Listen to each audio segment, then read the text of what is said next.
Egg health जो है वो कितना काउंट करती है एक फीमेल रिप्रोडक्टिव सिस्टम के हेल्दी होने में, और कैसे पता चलेगा कि जो फीमेल है उसका एग काउंट जो है वो अच्छा है और उसका जो एग हेल्थ है वो भी बड़ी अच्छी है? देखिए, एग काउंट के लिए या एग हेल्थ के लिए ये वो कपल्स या वो फीमेल्स हैं जो वर्कअप कराती हैं जिनको इनफर्टिलिटी का इशू है। सबसे पहली चीज़ मैं ये मेंशन करूँगी कि हर पेशेंट के लिए ये टेस्ट ज़रूरी नहीं है। इसके लिए जो हम करते हैं एक AMH टेस्ट करते हैं। ओके। वो हमें बताते हैं कि पेशेंट आप कह दें कि एग काउंट या एग रिजर्व्स कितने हैं पेशेंट में, ठीक है, या उनमें फर्टिलिटी उनकी कैसी है। जो नंबर ऑफ एग्स हैं वो नेचर एक दफ़ा एक फ़ीमेल को प्रोवाइड कर देती है, वो ठीक। उसके बाद ना बढ़ता है, कम हो सकता है। वो एक रिजर्व है, एक स्टोरेज है जो उसके पास उसकी बॉडी में मौजूद है। ओके। हर साइकिल में जब वो मेंस्ट्रुएट करेगी वो एक एग यूटिलाइज होगा और वो विद पैसेज ऑफ टाइम जो है वो एग काउंट कम होता चला जाता है, वो Right. रिजर्व कम होता चला जाता है। That's why it is very important and it plays an important role in the fertility.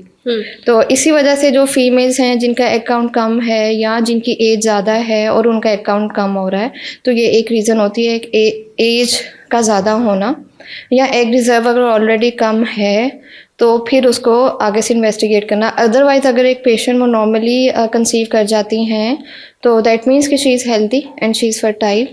और वो पेशेंट्स या वो फीमेल्स जिनको कंसीव करने में प्रॉब्लम हो रहा है उन पेशेंट्स में फिर आगे से हमें देखना पड़ता है, या जो एज जिनकी ज़्यादा है 35 प्लस हैं, 40 हैं and they are not getting pregnant, उनमें हमें टेस्ट करना पड़ता है ये देखने के लिए कि उनका एग रिजर्व कैसा, so that we can plan the fertility treatment for them. ठीक है।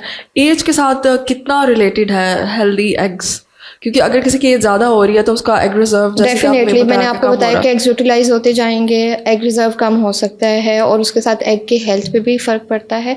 ख़ासतौर पे वो फीमेल्स जो कि 40 के अराउंड हैं उनमें नॉर्मल कंसेप्शन के चांसेस काफ़ी कम हो जाते हैं और उनके एग रिजर्व पे ही डिसाइड किया जाता है। दैट्स व्हाई रिकमेंडेशन भी यही है जो 40 नियर टू 40 हैं वो इमीडिएटली कंसीव करने के लिए ट्राई किया जाता है, उनको विगरस ट्रीटमेंट दिए जाते हैं। Otherwise we have to move towards the IVF।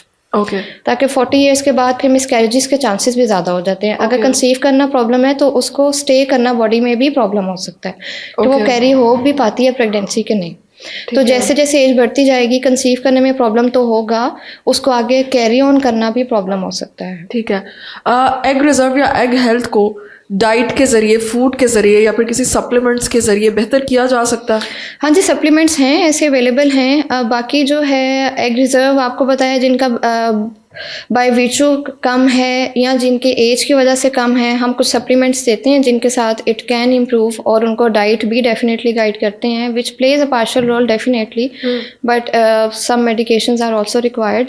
Otherwise जो है फिर हम और ट्रीटमेंट मोडेलिटीज़ की तरफ जाते हैं। किस तरह की डाइट और फूड रेकमेंड की जाती है अमूमन? देखिए, इनको हम हेल्दी बैलेंस डाइट रेकमेंड करते हैं। सेकेंडली फिर हम उनको बताते हैं कि जो उनकी डाइट है शुड बी रिच इन ईस्ट्रोजेंस, और वो डाइट हम उनको रेकमेंड करते हैं। पूरा डाइट चार्ट होता है, और if the female is over weight और ओबीस तो उनको भी वेट रिडक्शन और उसके साथ जो है डाइट की प्रॉपर काउंसलिंग की जाती है। ठीक है।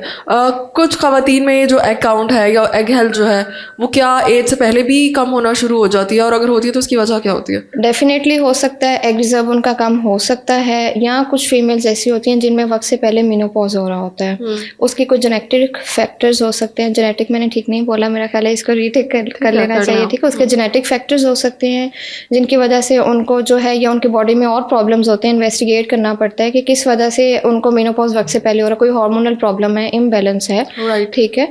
तो otherwise these are the factors which are causing the decrease AMH। और फिर अगर तो ये ऐसी पेशेंट्स का वर्कअप टाइम से हो जाए तो हम उनको कंसेप्शन में हेल्प कर सकते हैं, लेकिन अगर एक दफ़ा उनमें मेनोपॉज अचीव हो गया है तो then it is very difficult to treat such patients.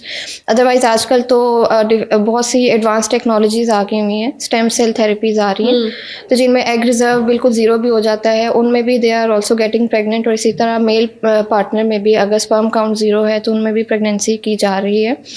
तो इसी वजह से अगर एक कपल जो है वो इनफर्टाइल है, इनफर्टाइल का मतलब है कि अगर 1 साल हो गया है वो रेगुलर इंटरकोर्स कर रहे हैं, उनके बाकी सारे टेस्ट नॉर्मल आ रहे हैं, तो उसके बाद उनको उसका वर्कअप करवाना ज़रूरी होता है। अदरवाइज़ जो है फिर उनको यही ओवेरियन रिजर्व देखे जाते हैं। अगर वो कम हैं तो प्रॉपर्ली उसका ट्रीटमेंट करके तो हम IVF या ICSI के थ्रू उनका ट्रीटमेंट करते हैं। और even Alright. Stem cell therapy उनके लिए जिनका स्पर्म काउंट बिल्कुल ज़ीरो है या जिनका ओवेरियन रिजर्व नहीं है।